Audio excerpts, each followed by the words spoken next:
Meow. Oh, meow. I like bad horror movies, y'all. I think deep down I've known that, but I've been actively denying it. My introduction to horror movies was when I was a kid and my sister showed me When a Stranger Calls and Darkness Falls.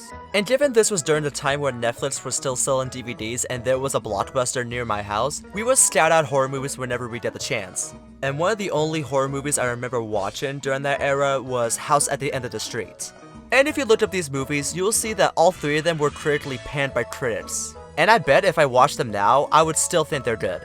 I bet some of you are thinking, well Xeno, it's okay, you just don't like bad horror movies, it's not such a big deal. And you're right.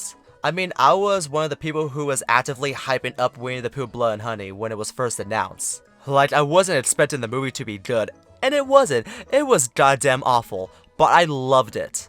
Although the story was fire. Sadly, I didn't get to see the sequel.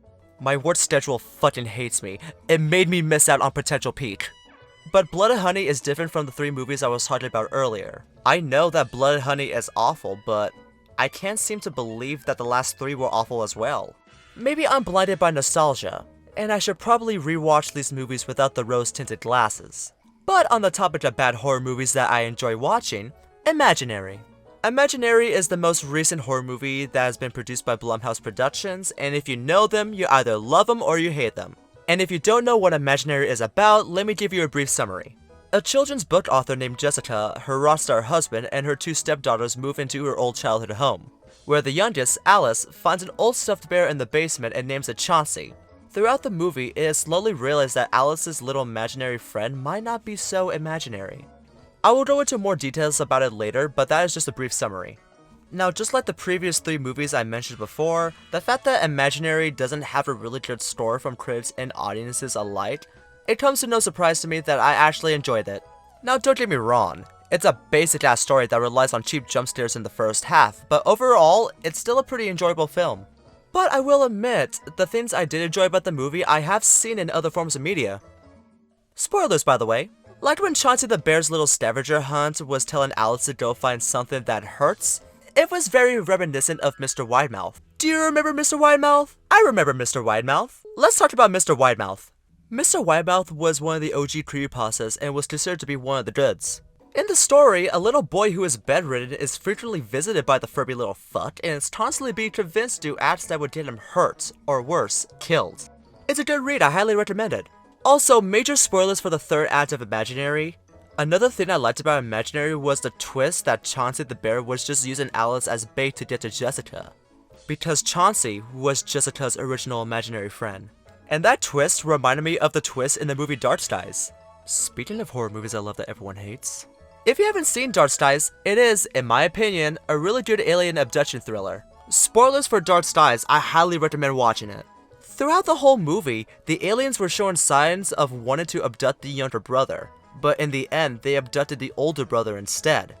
And during the very end of the movie, where the mother was going through the childhood drawings of the older brother, she discovered that he was drawing these same alien creatures when he was a kid, much like what the younger brother was doing throughout the movie. Now I bet you're thinking, oh, you only liked Imaginary because it's just repeating the greatest hits. So is there anything original about the movie I like? I really like the scenes where Jessica is just trying her damnedest to be a good mother for these two children. I also like the Balls to the Walls third act where we get to see the fucking dream demon realm.